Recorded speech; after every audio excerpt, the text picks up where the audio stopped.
Boneworks is the latest experimental VR shooter from developer and publisher Stress Level Zero. My gear and specs for this review are all down in the description. I have been following this game since the first published YouTube video about it back in 2018. There was a tech demo for it. I had astronomical hopes for this game, and while I can't say that they were all met, Boneworks still proves itself to be the boldest and most engrossing VR experience currently available. The gameplay of Boneworks is without a doubt the strongest element at play. The interactability makes the world feel significantly more engaging than any other VR game I have played to date. When lifting heavy objects, a psychological war takes place that the game has managed to win every time. My limbs end up moving slower, adjusting for the virtual box's weight. It was always really interesting to see just how I would interact with something. And while the physics are not perfect, a few bugs pop up every now and then. The limbs getting stuck in crates, they're pretty nauseating when they occur. I'd still say the physics in Boneworks are the biggest selling point. Having played my fair share of Pavlov before picking up Boneworks, I was shocked by how drastically different my experience was with the simple addition of the force grab. Never would I bend over and struggle to pick up a pistol off the ground again. It would simply float into my hands, ready to fire. It was beautiful, really. The force grab isn't just a quality of life improvement either. When engaging in combat, it becomes a tool that can help you get creative. Boneworks takes full advantage of the freedom of movement that VR provides, and so being able to fully physically interact with enemies, grabbing them, stabbing them, shooting them, throwing them, it all felt great. Whether I was throwing axes or bashing faces with rifles, if I thought something would work, the vast majority of the time, it would work, which is something that I cannot say for many other VR titles. Now, the enemies are obviously heavily inspired by Half-Life. You've got your zombies, you've got your headhumpers, and soldiers with rifles and gas masks. They obviously work, and the designs are not completely devoid of creativity, but the null men aren't exactly exemplary. They're still fun to toss around. Environments feel more inspired by Portal than Half-Life, but I'll get back to that in a sec. The weapons themselves are a joy to handle. Firearms are punchy and impactful, but melee weapons truly allow the game to shine.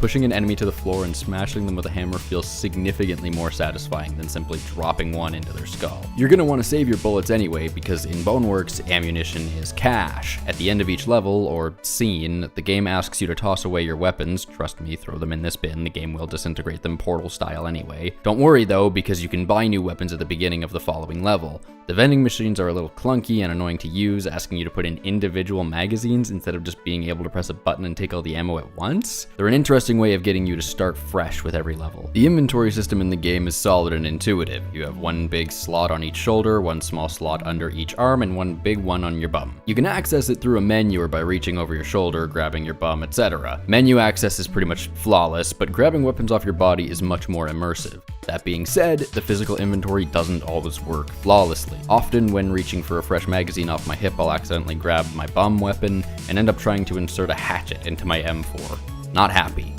In addition, grabbing a weapon off my shoulder or my armpit hardly ever works while crouching, though I'm not sure how much can be done about that with current VR tech. The puzzles are well made, some being more complex than others. I was disappointed to see very few instances of elements returning from puzzle to puzzle though. The gravity barrels are used to make a platform float once, and while they continue to appear throughout the game, they're never used for a puzzle again, which I was really disappointed in because they were really cool. It was a cool concept to be able to make things float. And I feel like I've exhausted good things to say about the game, so I might as well start whining about the plot because what is this? I'm still not really sure where Boneworks takes place. To my understanding, I'm in a simulation for the entire game with the exception of the main menu?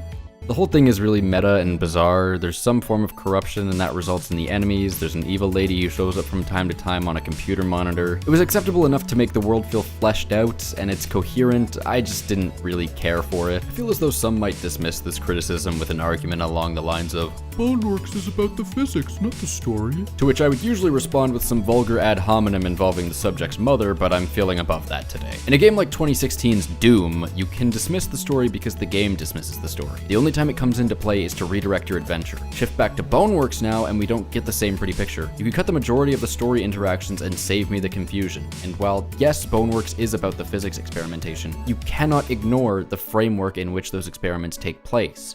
Just say, you're in a simulation and it's turned hostile. Spare me the characters and their monologues. The pacing was pretty consistent until the end. The ending itself, which I will not spoil, was a bit of a last-second train wreck. The final boss was odd and did not feel particularly challenging.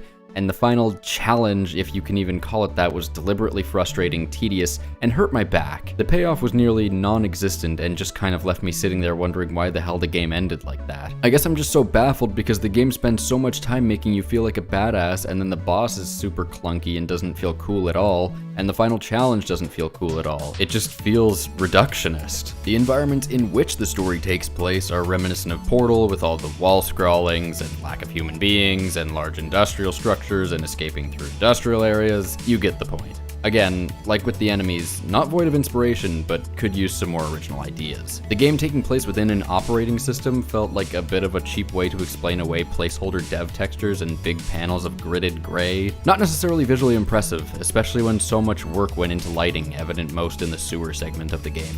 Having said that, there's a large amount of variety to the environments. Their functionality is always complementary to the gameplay. And in a sense, Boneworks tries to make up for its linear structure by giving the player more options. And this applies as much to the combat as it does to the environments. Take this section of runoff, for example. I can either go up that ledge over there, or I can just keep climbing this pipe and breaking my back. Either way, I get to where I need to go, but I have different methods of approaching that destination. There's no shortage of secrets to explore either, though I found myself following certain paths thinking there were secrets and receiving nothing.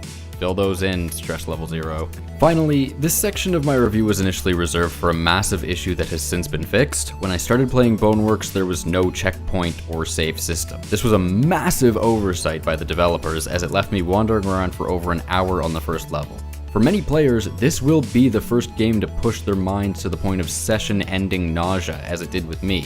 And a lack of save spots was catastrophic. The game was legitimately unplayable in its initial condition, and even now the checkpoints feel a bit odd. Why not just have a save button in the menu? Why a physical checkpoint that I have to grab with both my hands? The lack of implementation was confusing enough. Why are we now having it implemented in such a convoluted manner?